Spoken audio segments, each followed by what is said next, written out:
નમસ્કાર વિદ્યાર્થી મિત્રો, છેલ્લે આપણે સદિશ વિશે ચર્ચા હતી કે કોઈ સદિશ રાશિ કે જે રાશિનું વર્ણન કરવા માટે દિશા સહિત વાત કરવી પડે તેવી રાશિને સદિશ રાશિ કહેવામાં આવે છે। તો હવે એ સદિશ રાશિને આપણે કેવી રીતે દર્શાવીએ છીએ? ધારો કે કોઈ સદિશ રાશિ એ વેક્ટર છે, તો ધારો કે a નું મૂલ્યને આપણે છે આવી રીતે માનાંકમાં દર્શાવીએ, બરાબર। ધારો કે a નું મૂલ્ય ઉદાહરણ તરીકે ધારો કે 3 એકમ જેટલું છે, તો આપણે શું કરીએ કે ભાઈ અહીંયા છે 3 એકમ જેટલી લંબાઈનું એક સ્કેલમાં પ્રમાણે એક તીર દોરીએ અને તેનું શીર્ષ સદિશ જે દિશામાં પ્રવર્તતો હોય તે દિશામાં આપણે રાખી દઈએ છીએ। કોઈ સદિશને તેના મૂલ્ય કેવી રીતે દર્શાવીએ છીએ? તેના યોગ્ય સ્કેલ વડે તીરની લંબાઈ દોરીએ છીએ અને તેનું શીર્ષ, ધારો કે સદિશ આ દિશામાં પ્રવર્તે છે તો તે દિશામાં તેનું શીર્ષ રાખવામાં આવે છે। તો હવેનો 4.3 નંબરનો આપણો ટોપિક છે કે વાસ્તવિક સંખ્યા સાથે સદિશોનો ગુણાકાર। તો અહીંયા વાત એવી છે, કોઈ સદિશને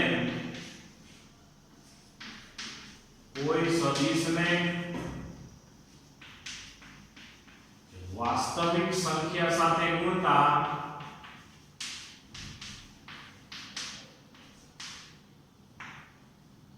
પરિણામ સદિશ મળે છે। એટલે પરિણામ આપણે સદિશ જ મળશે। કોઈ સદિશને વાસ્તવિક સંખ્યા સાથે જો ગુણી નાખવામાં આવે તો પરિણામ સદિશ મળે છે। તો ધારો કે વાસ્તવિક સંખ્યાને ધારો કે લેમ્બડા વડે આપણે દર્શાવીએ। આ સંખ્યાનું નામ છે લેમ્બડા। તો એ લેમ્બડાની કિંમત અત્યારે છે આપણે લીધું છે એ 0 કરતા મોટી છે। ધારો કે લેમ્બડા વડે ગુણી નાખવામાં આવે આ સદિશને, ધારો કે લેમ્બડા વડે ગુણી નાખવામાં આવે એનું મૂલ્ય ધારો કે લેવામાં આવશે। લેમ્બડા તો એક સંખ્યા છે, તો એનું મૂલ્ય લેમ્બડા ગણું થઈ જશે। ધારો કે ઉદાહરણ પૂરતું લેમ્બડાની વેલ્યુ આપણે 2 લઈ લઈએ, તો 2 વડે આને ગુણવામાં આવે તો શું થઈ જશે? આનું મૂલ્ય કેટલું થઈ જશે? 6 એકમ જેટલું થઈ જશે। જો આ જનું મૂલ્ય 6 એકમ જેટલું થઈ જાય તો આ 1 2 આ 3 4 5 અને 6 ધારો કે 4, તો અહીંયા છે 1 2 3 4 5 અને 6, તો આ થઈ ગયું આપણા માટે લેમ્બડા એ વેક્ટર। આને આ જે વેક્ટર છે તેનો મૂલ્ય 2 ગણું થઈ ગયું। પહેલા 3 એકમ હતું, હવે કેટલું થઈ ગયું? 6 એકમ। ફરીથી સદિશને કોઈ વાસ્તવિક સંખ્યા સાથે ગુણતા પરિણામ સદિશ જ મળશે, બરાબર। આ સામાન્ય વસ્તુ છે। ત્યાર પછી આપણે જો આગળ વધીએ તો જો એ વાસ્તવિક સંખ્યા, ધારો કે વાસ્તવિક સંખ્યા છે એ ઋણ હોય તો કે સદિશ એને કોઈ ઋણ સંખ્યા લેમ્બડા વડે ગુણવામાં આવે, સદિશ એને કોઈ ઋણ સંખ્યા લેમ્બડા વડે ગુણતા શું થશે? હવે પરિણામ જે મળશે તે પરિણામ જે લેમ્બડા એ વેક્ટર જે મળશે તેની દિશા એ વેક્ટરની વિરુદ્ધ દિશામાં મળે। અને જો મૂલ્યની વાત કરીએ તો મૂલ્યનું કેટલું થઈ જાય? લેમ્બડા ગણું થઈ જશે. ધારો કે આને ઉદાહરણ આપણે જો ચલાવીએ તો ધારો કે આપણી પાસે સદિશ હતો એ વેક્ટર તે ધારો કે અત્યારે 3 એકમ મૂલ્યનો હતો. આ સ્કેલ લીધો આપણે કે માની લ્યો કે 1 સેન્ટીમીટર બરાબર 1 એકમ સદિશ એનું મૂલ્ય 3 એકમ છે તો 3 એકમ લંબાઈનું તીર આપણે વિચાર કર્યો અને તેની દિશામાં આપણે શીર્ષ આપણે દર્શાવી દીધું. હવે ધારો કે આ લેમ્બડાનું મૂલ્ય ઋણ છે ધારો કે તો શું થશે કે ભાઈ ધારો કે લેમ્બડાની વેલ્યુ આપણે ઉદાહરણ તરીકે કહી દઈએ કે ભાઈ લેમ્બડાની વેલ્યુ એ 0 કરતા ઓછી છે. તો અહીંયા ઉદાહરણ તરીકે લેમ્બડાની વેલ્યુ ધારો કે છે -2 છે. તો -2 તો એનો મતલબ એવો થયો કે આ લેમ્બડા એ વેક્ટર થશે કેટલો માઈનસ આ એની વેલ્યુ તો 3 તો છે 3 ને -2 વડે ગુણો તો -6 થાય. એમાં માઈનસ એટલે શું દર્શાવે વિરુદ્ધ દિશા. તો આને આ જ સદિશ છે વિરુદ્ધ દિશામાં પણ જેનું મૂલ્ય કેટલું થશે 6 એકમ જેટલું થઈ જશે. આવી રીતે આપણે વિચાર કરી શકીએ માઈનસ લેમ્બડા એ વેક્ટર વડે જો આને દર્શાવી શકાય. જો 1 2 3 4 5 અને 6 એકમ થયું. પરી લેમ્બડા એ વેક્ટરની દિશા છે એ હકીકતમાં એ વેક્ટરની વિરુદ્ધ મળશે. માઈનસ નિશાનની હંમેશા આપણે વિરુદ્ધ દિશા દર્શાવવા માટે ઉપયોગ કરીએ છીએ.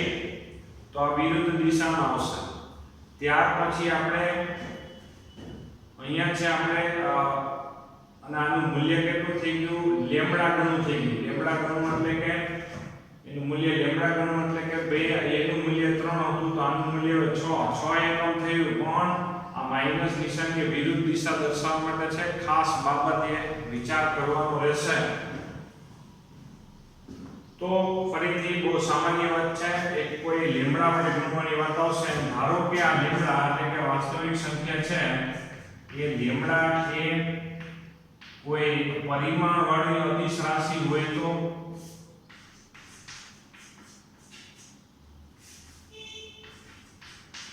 પરિમાણ ધરાવતી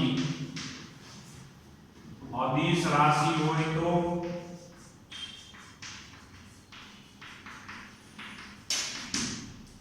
પરિમાણ વાળી અદિશ રાશિ હોય તો પરિમાણ ધરાવતી એટલે કે જેનું પારિમાણિક સૂત્ર કે એકમ બનતો હોય એવી કોઈ હોય તો ઉદાહરણ તરીકે આપણે છે વિચાર કરી શકીએ ધારો કે સમય. ચાલો આ લેમ્બડા છે એ ધારો કે સમય છે અને સદિશ તરીકે આપણે લઈએ છીએ જે a વેક્ટર તરીકે આપણે ઉદાહરણ તરીકે લઈ વેગ લઈ રહ્યા છીએ. તો વેગને સમય વડે ગુણવામાં આવે તો શું મળે આપણે સ્થાનાંતર. આપણને ખબર છે કે ભાઈ સ્થાનાંતર બરાબર વેગ ગુણ્યા સમય થાય. સ્થાનાંતર બરાબર વેગ ગુણ્યા સમય થશે. તો આમ લેમ્બડા એ જો પરિમાણ ધરાવતી અને સમયનું પરિમાણ છે સમયનું પરિમાણ એટલે કે એકમ હોય તો એને આવા લેમ્બડાને એટલે કે આવા સમયને જો વેગ સદિશ રાશિ તરીકે બરાબર તો વેગને સમય વડે ગુણવામાં આવે તો સ્થાનાંતર મળી જાય. તો વેગ ગુણ્યા સમય બરાબર સ્થાનાંતર. ટૂંકમાં સદિશને કોઈ અદિશ રાશિ સાથે અથવા તો સદિશને કોઈ સંખ્યા સાથે વાસ્તવિક સંખ્યા સાથે ગુણવામાં આવે ત્યારે પરિણામમાં સદિશ જ પ્રાપ્ત થાય છે. જો 4.3 નંબરનો ટોપિક આપણે છે અક્ષરસ્વ લીખામાં જો વાંચીએ તો પેલા શું લખેલું છે સદિશ રાશિને વાસ્તવિક સંખ્યા વડે ગુણતા મળતું પરિણામ સદિશ મળે. સદિશને કોઈ વાસ્તવિક સાથે સંખ્યા વડે ગુણવામાં આવે તો પરિણામ સદિશ મળશે. તો એ વેક્ટરને આપણે લેમ્બડા વડે ગુણવાની વાત છે તો અહીંયા છે લેમ્બડા તો સંખ્યા છે આવી રીતે દર્શાવેલું છે. લેમ્બડાની વેલ્યુ છે અહીંયા 0 કરતા મોટી એટલે ધન છે એવું આપણે વિચાર કર્યો છે. નીચે ઉદાહરણ આપેલું છે કે સદિશ એને ધારો કે લેમ્બડાની વેલ્યુ 2 વિચાર કરીએ તો 2 વડે ગુણો તો પછી લેમ્બડા એનું મૂલ્ય કેટલું થઈ જશે 2 ગુણ્યા 3 એટલે 6 થઈ જશે. બરાબર. એવી રીતે લેમ્બડા જો પછી જો પાનું ફેરવા પછી શું કીધું છે કે સદિશ એને કોઈ સંખ્યા ઋણ સંખ્યા લેમ્બડા વડે ગુણવામાં આવે તો શું થાય કે લેમ્બડા એ આપણે કઈ દિશામાં પ્રાપ્ત થશે? તેની દિશા a ની વિરુદ્ધ દિશામાં, a વેક્ટરની વિરુદ્ધ દિશામાં મળશે અને તેનું મૂલ્ય એટલે કે a નું મૂલ્ય માઈનસ લેમ્બડા ગણું મળે.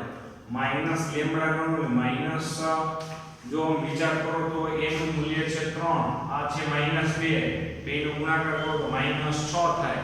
પણ -6 એટલે એમને વિચાર કરવાનો કે 0 કરતા 6 ઓછા.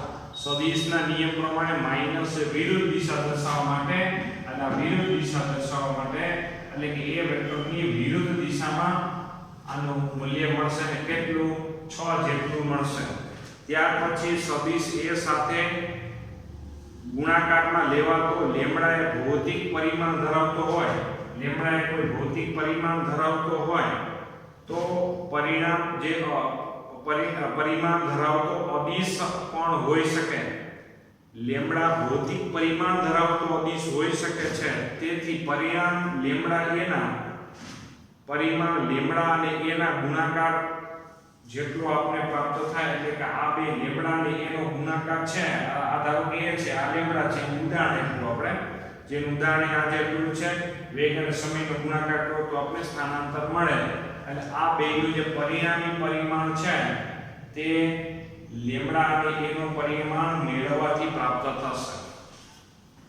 તો આ થઈ ગયો આપણા માટે 4.3 નંબરનો ટોપિક છે. હવે જે આપણે 4.4 નંબરના ટોપિકમાં આગળ વધીએ છીએ, જે આપણા માટે ઇમ્પોર્ટન્ટ ટોપિક છે,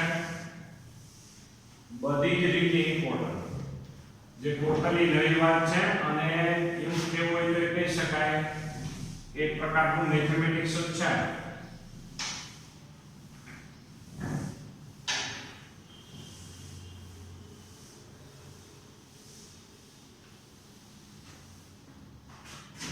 તો અહીંયા ધારો કે છે આપણી પાસે,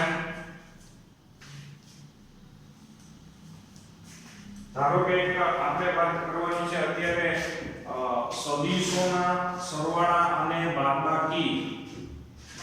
4.4 નંબરનો ટોપિક છે સદિશોના સરવાળા અને બાદબાકી.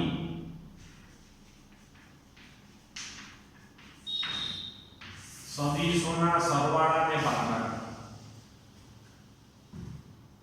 તો ધારો કે આપણે વિચાર કરીએ,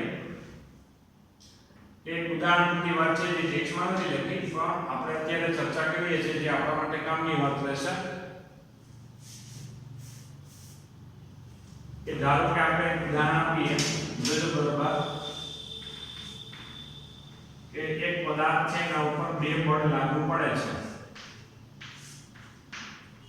આ એક બળનું મૂલ્ય છે ધારો કે 3 ન્યૂટન છે અને બીજું બળ છે 4 ન્યૂટન. જો આનું તીરની લંબાઈ વધારે દર્શાવી એટલે કે એનું મૂલ્ય વધારે છે,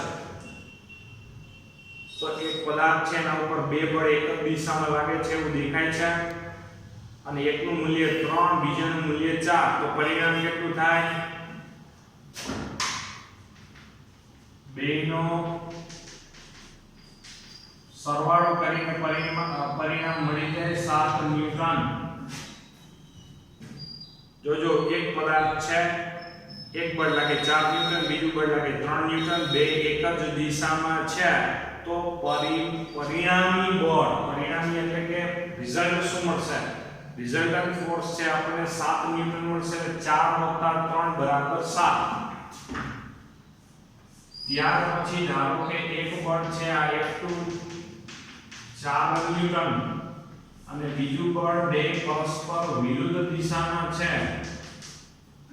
જોજો બરોબર, 2 વિરુદ્ધ દિશામાં છે, આ બાજુ 4 ન્યૂટન બળ, આ બાજુ 3 ન્યૂટન બળ. પરિણામી બળ વિચાર કરો કેટલું થાય? તમારા મગજમાં હશે પરિણામી બળ એ 1 ન્યૂટન આવશે. 4 માંથી 3 બાદ કરવા પડે. જો બે એક જ દિશામાં હોય તો મૂલ્યનો સરવાળો કરીને ડાયરેક્ટ પરિણામ મળી જાય. બે પરસ્પર વિરુદ્ધ હોય તો બેની બાદબાકી કરીને પરિણામ મળી જાય, તમને ખબર. અને કઈ દિશામાં આવશે? ધારો કે આ ધન x અક્ષ દિશામાં લઈએ તો આ 1 ન્યૂટન બળ છે એ ધન x અક્ષની દિશામાં પ્રાપ્ત થશે. અહીંયા સુધી કોઈ પ્રોબ્લેમ નથી. આપણે બધા સામાન્ય રીતે સમજી શકાય કે જે પદાર્થ છે એના પર બે બળ એક જ દિશામાં લાગુ પડેલા તો પરિણામી બળ બેના ડાયરેક્ટ મૂલ્યનો સરવાળો કરીને મળી જાય. જ્યારે બંને પદાર્થ પર બળ એક 4 ન્યૂટન આ બાજુ 3 ન્યૂટન આ બાજુ તો પરિણામી બળ તમે વિચાર કરો તો 1 ન્યૂટન. પણ હવે નવી વાત જો કે ધારો કે આ રીતે હોય એક આ 4 ન્યૂટન બળ છે અને બીજું છે અહીં 3 ન્યૂટન બળ છે. ચાલો આ 3 ન્યૂટન બળ આવી રીતે હોય તો શું થાય? એક 4 ન્યૂટન બળ અને બીજું 3 ન્યૂટન બળ પરિણામી બળ શું થાય? હવે તમારું મગજ જે વિચાર કરશે કે હકીકતમાં નહીં કે 7 આવશે નહીં કે 1 આવશે તો શું આવશે? થોડું થિંકિંગ કરો તો તમને તરત જ મગજમાં બેસી જાય કે આ બેનું પરિણામી બળ છે. જો આ બેનું પરિણામી બળ છે 7 ન્યૂટન ધન x અક્ષ દિશામાં, આ બેનું પરિણામી બળ 1 ન્યૂટન પણ ધન x અક્ષની દિશામાં, આ બેનું પરિણામી બળ એ આ y અક્ષ અને x અક્ષની વચ્ચે ક્યાંક આપને મળે કારણ કે એક બળ આમ છે એક બળ આમ છે તો આ બેની ક્યાંક વચ્ચે મળે અને વચ્ચે કઈ દિશા મળે તો ભાઈ ધારો કે આ દિશામાં પરિણામી બળ મળે. ધારો કે આની લંબાઈ 4 સેન્ટીમીટર હોય આની 3 હોય તો આની લંબાઈ કેટલી થાય છે? પરિણામી બળનું મૂલ્ય દર્શાવો. પાયથાગોરસ માન છે તમને ખ્યાલ હોય આ 4 લંબાઈ છે આ 3 છે કારણ કે આપણે છે p ની લંબાઈ એ યોગ્ય સ્કેલ વડે સદિશનું મૂલ્ય દર્શાવે છે. ખાસ બાબત આની લંબાઈ ધારો કે 4 સેન્ટીમીટર છે તો આ રીતે દર્શાવે પણ ખરા કે બે 4 સેન્ટીમીટર. આની લંબાઈ ધારો કે 3 સેન્ટીમીટર તો આની લંબાઈ કેટલી થાય? 5 થાય પાયથાગોરસ પ્રમાણે. તો આ કેવી રીતે થયું? પરિણામી બળનું મૂલ્યને માનાંકમાં દર્શાવ્યું આવી રીતે. બરાબર અંડર રૂટમાં 4 નો વર્ગ વત્તા 3 નો વર્ગ કરીને મળે કે જેનો જવાબ આપણને શું મળશે? અહીંયા 5 ન્યૂટન. તો આ આપણા માટે શું થઈ જાય? અત્યારે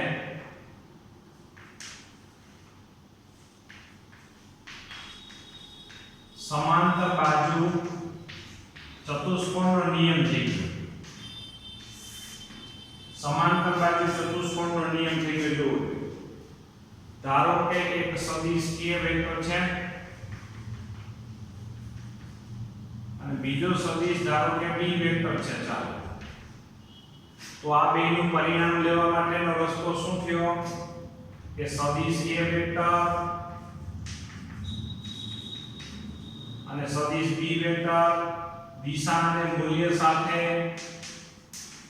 બંનેની પૂંછ આ બેની પૂંછ કહેવાય આ બેનું શીર્ષ બરાબર બંનેની પૂંછ એક સામાન્ય બિંદુ પાસે એવી રીતે દર્શાવવામાં આવે છે. પછી સંલગ્ન બાજુ તૈયાર કરી સંલગ્ન બાજુ એટલે બે ધારો કે આની લંબાઈ 4 છે તો અહીંયા સામે સમાંતર બાજુ ચતુષ્કોણ બનાવવો હોય તો અહીંયા લંબાઈ કેટલી મારે દોરવી પડે? 4. આની લંબાઈ માની લો કે 3 હોય તો અહીંયા મારે છે આની પેરેલલ જ દોરવું પડે તો સમાંતર બાજુ ચતુષ્કોણ થાય. તો એક સમાંતર બાજુ ચતુષ્કોણ તૈયાર કરવાનો જેમ અહીંયા તૈયાર કર્યો તેમ. અને એમાં વિકર્ણ એ પરિણામી સદિશ નું મૂલ્ય અને દિશા દર્શાવે છે જેને આપણે આ થઈ ગયું a vector plus b vector. આ ઓરેન્જ કલરથી જે દર્શાવેલું વિકર્ણ છે તે a vector plus b vector દર્શાવે છે. તો બે સદિશોને સમાંતર બાજુ ચતુષ્કોણની કોઈ બાજુમાં દર્શાવવામાં આવે છે. જો શું છે આપણા લેખામાં અક્ષરો વાંચીએ. જો આ આકૃતિ ફિગર છે આપેલા બે સદિશો એટલે a વેક્ટર અને b વેક્ટર સમાંતર બાજુ ચતુષ્કોણની પાસેની બાજુ તરીકે લઈ સમાંતર બાજુ ચતુષ્કોણ પૂરો કરવાનો જે આપણે આ પૂરો કહેવાય આ એક દાખલો છે. દાખલો એટલે કે આમ એક્ઝામ્પલ આપ્યું જસ્ટ આપણે સમજાય. બાકી ગણિત છે ખાસ બાબત અહીંયા છે દોડ છે, અહીંયા હું a અને b લઉં છું. ગણિતમાં કોઈનું નામ ન હોય કે કોઈ બધી સદિશ રાશિ માટે વ્યાપક પદ હોય. જો તમે ગણિત ભણતા હોય તો x y z એમ કોઈ રાશિનું નામ ના હોય. એમ અહીંયા કોઈ રાશિનું નામ નહીં આવે. બરાબર? આ તો આપણે રાશિનું નામ ખબર હોય તો તમને મગજમાં આઈડિયા આવે. તો જોવો શું થયું કે બે સદિશો ને સમાંતર બાજુ ચતુષ્કોણની પાસેની બાજુ તરીકે લઈ સમાંતર ચતુષ્કોણ પૂરો કરવાનો. અને સામાન્ય બિંદુ આ કહેવાય.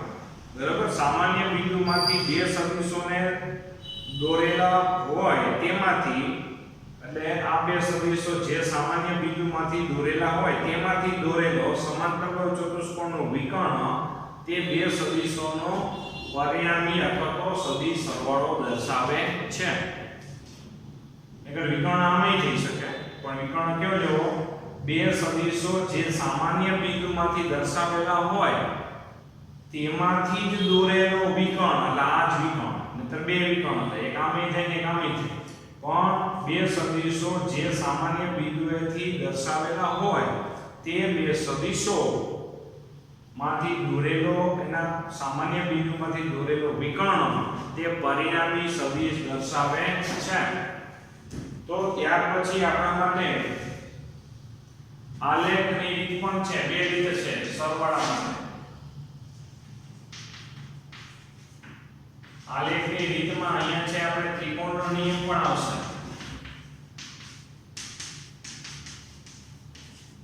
આની વસ્તુ છે. જો એમાં હું તમને ડેમોન્સ્ટ્રેશન કરાવી કે સદિશ b ને હું મૂલ્યની દિશા સાથે અહીંયા દર્શાવું છું. આ સદિશ છે તો મૂલ્યની દિશા સાથે મેં દર્શાવી દીધું. ધારો કે સદિશ b ને અહીંયા દર્શાવું એટલે કે મૂલ્યની દિશા સાથે એની જે દિશા હોય ને જે મૂલ્ય હોય તે પ્રમાણે આ દિશામાં દર્શાવવામાં આવે. a ની પૂંછ અને b નું શેષ આપણે જોડી દઈએ. આ જોડી દઈએ તો પરિણામી સદિશ એટલે કે આ બેનો સદિશ સરવાળો મળી જશે. વસ્તુ આને એમ થઈને ફિટ કરો. આ b વેક્ટર અહીંયા દર્શાવો. જવાબ એનો એને જ આવશે. એમાં કાંઈ ફેરફાર નહીં આવે. ખાલી વર્ણનમાં ચેન્જ આવશે. વર્ણનમાં શું ચેન્જ આવશે કે ધારો કે આપણી પાસે સદિશ a અને b છે. ધારો કે જો લીખામાં જોવો જોઈએ કે બે એક આ સદિશ a છે અને આ બીજો એક સદિશ b છે. આ બંને સદિશ જો વર્ણન આપે તે આવશે એક સદિશ a ને મૂલ્ય અને દિશા સાથે OP વેક્ટર તરીકે દર્શાવવામાં આવશે. જ્યાં OP વેક્ટર બરાબર વેક્ટર a આવશે. બરાબર? પછી સદિશ b ને સદિશ a ના શેષ પરથી સદિશ b ને સદિશ a નું શેષ આ એની પૂંછ કહેવાય. બરાબર? તો સદિશ a ના શેષ પર b ની પૂંછ આવે એવી રીતે. સદિશ a ના શેષ પર b ની પૂંછ આવે એવી રીતે દિશાને મૂલ્ય સાથે દર્શાવો. દિશાના મૂલ્ય સાથે એટલે કે આનું મૂલ્ય 3 એકમ હોય તો અહીંયા 3 એકમ લંબાઈનું તીર દોરવાનું. આલેખની રીતે એટલે કે એમાં મૂલ્ય લંબાઈ છે એની મહત્વની હોય. બરાબર? જે તમારા આલેખ પેપર કઈ લેવા નહીં જવો પડે એ કઈ ચિંતા ન કરતા. બરાબર?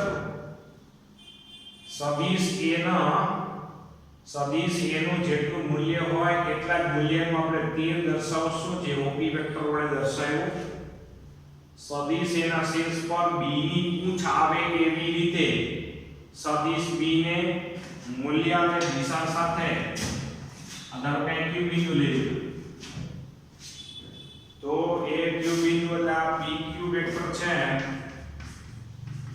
એ સદિશ b દર્શાવે.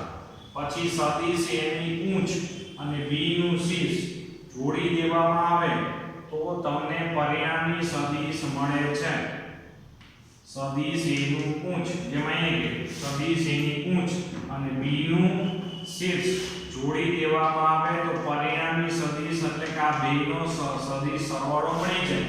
એટલે કે આ તીરની જે લંબાઈ આવશે એ લંબાઈ એ a અને b વેક્ટરનો સદિશ સરવાળાના મૂલ્ય જેટલી અને આ તીર જે દિશામાં હશે એ આ બેના સદિશ સરવાળાની દિશામાં પ્રાપ્ત થશે. અહીંયા જો ઉદાહરણ તરીકે વિચાર કરો, પદાર્થ પર 4 ન્યૂટન આ બાજુ, 3 ન્યૂટન આ બાજુ, તો આ બાજુ જે 5 ન્યૂટન મળે છે તે આની લંબાઈ 5 હશે, એટલે મતલબ કે આ બેનું પરિણામી બળ 5 ન્યૂટન થયું અને જેની દિશા આ બાજુ. બરાબર, આ પરિણામી સદિશ એટલે કે આ બેનો સદિશ સરવાળો થયો. કારણ કે ગયા લેક્ચરમાં આપણે ખાસ વાત હતી કે સદિશોના સરવાળો ખાસ યોગિક સંયોજનને અનુસરે છે. ખાસ યોગિક સંયોજન આ જે આપણે અત્યારે ભણીએ છીએ તે. બરાબર, ત્યાર પછી હવે પ્રશ્ન એવો થાય કે એક કરતા વધારે સદિશ, બે કરતા વધારે સદિશો હોય અને એનો સરવાળો કરવાનો હોય તો શું થાય? તો એનો સરવાળા માટે પણ વસ્તુ એ નહીં જ આવશે. કે ધારો કે આપણી પાસે 3 સદિશ છે, ઉદાહરણ તરીકે વાત કરીએ કે સદિશ a b, સોરી 4, અહીંયા આપણે લીખામાં 4 આપેલા છે કે a b c અને d આવી રીતે આપેલા છે. ધારો કે અહીંયા છે ભાઈ એક a સદિશ, a સદિશ, પછી એક બીજો સદિશ છે તે આપણા માટે ભાઈ b સદિશ છે, પછી c સદિશ છે આવી રીતે, અને એક આવી રીતે d સદિશ છે. તો ત્રિકોણના નિયમ પ્રમાણે આ ત્રિકોણનો નિયમ, બરાબર ત્રિકોણ નહીં થાય પણ નિયમ એ નહીં રહેશે. નિયમ શું રહેશે કે જોવો જોઈએ કે એક સદિશને જોજો બરાબર, એક સદિશને દિશા અને મૂલ્ય સાથે પહેલા દર્શાવો. આ થઈ ગયો એ વેક્ટર, એની જે દિશા હોય, ધારો કે આની મૂલ્ય છે 3 એકમ, તો 3 એકમ લંબાઈનું તીર દોર્યું અને દિશા આમ છે સમક્ષિતિ, તો એમ જ દોરો. સદિશ b ને એના શીર્ષ પર, સદિશ a ના શીર્ષ પર b ની પૂંછ રહે તેવી રીતે મૂલ્ય અને દિશા સાથે દર્શાવો. આ સદિશ b ને અહીંયા દર્શાવ્યો, એટલે સદિશ b ની પૂંછને, પૂંછ a ઉપરની એવી રીતે સદિશ b ને દર્શાવો. સદિશ a ના શીર્ષ પર b ની પૂંછ રહે તેવી રીતે દિશા અને મૂલ્ય સાથે દર્શાવો. એવી જ રીતે સદિશ c ને, જો સદિશ c આ બાજુ છે એને ઉપાડીને મૂકવાનું થાય છે. બરાબર, આ સદિશ c. એવી જ રીતે સદિશ c ના શીર્ષ પર d ની પૂંછ રહે તેવી રીતે દર્શાવો.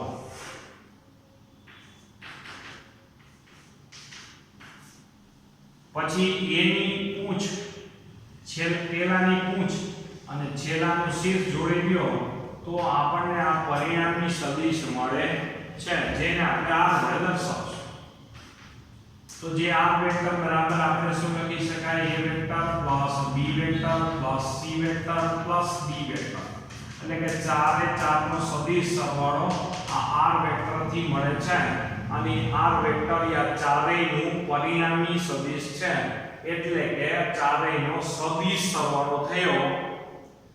આની લંબાઈ એ 4 એ 4 ના પરિણામી સદિશનું મૂલ્ય દર્શાવશે અને આની દિશા જે છે એ ચારેયના સદિશ સરવાળાની દિશા દર્શાવે છે.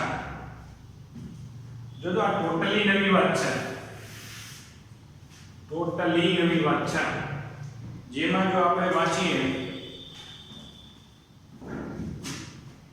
જેમાં આલેખ એટલે ભૌમિતિક રીત છે, જેમાં આપણે ઊંજો તો તમને એવું લાગે કે આપણે કંઈક દોરીએ છીએ, પણ આપણે દોરવાથી આગળ જતા બાયપાસ થઈ જશું, કારણ કે આગળ આપણી પાસે બધી ગોઠવણ એવી થશે. જો બે સદિશો a અને b નો સરવાળો કરવો છે, a અને b નો સદિશ સરવાળો કરવો છે, o માંથી સદિશ a ને, o માંથી સદિશ a ને તેની દિશાના મૂલ્ય સાથે એની લંબાઈ જેટલું યોગ્ય સ્કેલનું તીર OP દર્શાવો. એટલે OP વેક્ટર દોરો. ત્યાર પછી આ સદિશના, એટલે આ સદિશના જો સાથે સાથે મારી સાથે તમે પણ વાંચતા રહેજો તો જ એક એક શબ્દ બરાબર ફોકસ થશે. આ સદિશના શીર્ષ પર, આ સદિશના શીર્ષ પર બીજા એટલે b સદિશની પૂંછ રહે તે રીતે PQ વેક્ટર બરાબર B દોરો એટલે કે આ જે દિશામાં હોય એ જ દિશામાં તો માને ઉપાડી જાણના એ મૂક્યું છે કારણ કે કોમ્પ્યુટર હોય તો આપણે એ વિચાર કરી શકાય કે અહીંથી આપણે કોપી કરીને અહીં સીધું મૂકી દીધું પેસ્ટ કરી દીધું એના જેવી વાત છે સદિશ A ની પૂંછ એટલે A ની પૂંછ અને B નું શીર્ષ ને જોડતો એટલે કે આ OQ વેક્ટર આ જોડતો OQ વેક્ટર એ પરિણામી સદિશ R દર્શાવે છે આ બેનું પરિણામી સદિશ આને દર્શાવી શકાય કે પરિણામી સદિશ R વેક્ટર બરાબર A vector plus B vector ટૂંકમાં આ A વેક્ટર અને B વેક્ટરનો જો સદિશ સરવાળો થયો તો જે પરિણામ મળ્યું તે પરિણામને આપણે R વડે દર્શાવીએ છીએ અહીં દર્શાવવું એટલે કોઈ વાંધો નથી R વેક્ટર વડે દર્શાવી શકાય ત્યાર પછી એક કરતા વધારે સદિશો હોય જો આ જે વિધાન છે હવે જે વાંચી છીએ તે વિધાન સૌથી અગત્યનું અને દરેક વખતે અને દરેક સમયે આ વિધાન બરોબર બધાને યાદ હોવું જોઈએ એક કરતા વધારે સદિશોમાં ઢીકામાં અંડરલાઈન નહીં કરતા જજો ક્રમિક રીતે સદિશોને એકના શીર્ષ પર ક્રમિક રીતે વારાફરતી એકના શીર્ષ પર બીજાની પૂંછ ગોઠવતા જઈએ અને પછી પહેલા સદિશ ગોઠવતા જઈએ અને છેલ્લે શું કરવાનું પહેલા સદિશની પૂંછ અને છેલ્લા સદિશના શીર્ષને જોડતા પરિણામી સદિશ મળે છે જેને ત્રિકોણનો નિયમ કહેવામાં આવે છે ભલે આમાં ત્રિકોણ થશે નહીં બરાબર આ નિયમનું નામ ત્રિકોણનો નિયમ છે બાકી નહીતર ઘણા એમ કે આમાં ત્રિકોણ તો થતો નથી સર એટલે સમાંતર બાહુ ચતુષ્કોણનો નિયમ છે કે ઓન્લી બે સદિશો હોય તો જ પરિણામી સદિશ મળે જ્યારે આ જે ભૂલ છે જે હમણાં છેલ્લે જોયું તે બે કરતા વધારે સદિશોનો સરવાળો હશે તો પણ કોઈ ટેન્શન નથી શું કરવાનું છે ફરીથી આપણે વિધાન બરોબર ગોઠવાયેલું યાદ હોવું જોઈએ કંઠસ્થ હોવું જોઈએ કેવી રીતે આપણે વધારે ઉપયોગી બનશે જે આગામી લેક્ચરમાં ભણશું વધારે દૃઢીકરણ થતું જશે જો શું છે ફરીથી વાંચીએ છીએ એક કરતા વધારે સદિશો માટે ક્રમિક એટલે વારાફરતી વાળા જો A પછી B પછી C પછી D એમ ક્રમિક રીતે સદિશોના એકના શીર્ષ ઉપર બીજાની પૂંછ મૂકતા જઈએ એક કરતા વધારે સદિશો માટે ક્રમિક રીતે એકના શીર્ષ ઉપર બીજાની પૂંછ બીજાના શીર્ષ ઉપર ત્રીજાની પૂંછ ત્રીજાના શીર્ષ પર ચોથાની પૂંછ એ મૂકવાનું ક્રમિક રીતે ફરીથી એક કરતા વધારે બે કરતા વધારે સદિશો માટે ક્રમિક રીતે એકના શીર્ષ ઉપર બીજાની પૂંછ મૂકતા જઈએ અને પછી પહેલાની પૂંછ અને છેલ્લાનું શીર્ષ જોડતા આ બેને જોડી દો તો પરિણામી સદિશ R વેક્ટર મળે છે અને આ R વેક્ટરની જે લંબાઈ આવશે તે પરિણામી સદિશનું મૂલ્ય દર્શાવશે અને દિશા એ ચારે ચાર સદિશોના સરવાળાથી મળતી પરિણામી સદિશની દિશા મળે છે આપણે બે વખત દૃઢીકરણ એટલા માટે કરેલું છે કે આ આપણા માટે ખાસ ઉપયોગી છે આ ડેમોન્સ્ટ્રેશન એટલા માટે આપ્યું છે કે આપણે વ્યવહારમાં કેવી રીતે ઉપયોગ થતું હશે એ આપને ખ્યાલ આવે આ આપણા માટે ખૂબ જ ઉપયોગી આજે આપણે વાત કરી 4.3 અને 4.4 ની આપણે વાત કરી છે જે બોર્ડનું જે ઉદાહરણ આપેલું છે એ બરોબર વિદ્યાર્થી મિત્રો છે એ નોંધ સ્વરૂપે લખવું હોય તો લખી નાખજો આ જ ઉદાહરણ બરોબર છે બાજુમાં નોંધ સ્વરૂપે લખી નાખો જેથી તમને આ વસ્તુ ખ્યાલ આવે કે વ્યવહારમાં આનો ઉપયોગ કેવી રીતે થઈ રહ્યો છે એટલે આવી રીતની વસ્તુ છે ખાસ બાબત છે દરેક વિદ્યાર્થી અહીંયા ખાસ કોન્સન્ટ્રેટ કરી અને આ ટોપિક બરોબર તૈયાર કરી નાખે કે જેથી આગામી ચેપ્ટરમાં આપને કોઈ પ્રોબ્લેમ ન આવે બરાબર એટલે આટલું તમે તૈયાર કરી નાખશો એટલે તમને પછી આગળ જતા પછી એકદમ સહેલું પડતું જશે કારણ કે આ પ્રાઇમરી વાત છે સદિશો માટેની